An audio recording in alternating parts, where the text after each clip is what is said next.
கரைக்காரன் சிவன பெரியா அருளை அறியாமல் ஊரார்களே எல்லாம் அண்ணமார்களே அண்ணா சமயமார்களே ஆனதோடு பிறகுகளே அண்ணா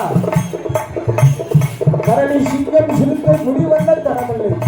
இல்லையே நம்முடைய ஊரில் ஆடு மாடுகள் எல்லாம் செத்து முடித்திருக்கிறது நாளுக்கு நாள் அழிந்து போகிறது அல்லது சில்லறை அதிகமாக நடைபெறுகிறது அநியாயமா இருக்கிறார் 16 பேர்களும் இதனை குறி கேட்க வேண்டும் வள்ளி குரமகளை பார்க்கிறது வள்ளி குரமகளானவள் குரத்தியானவள் இடமானை நாடி வருகிறார் வள்ளி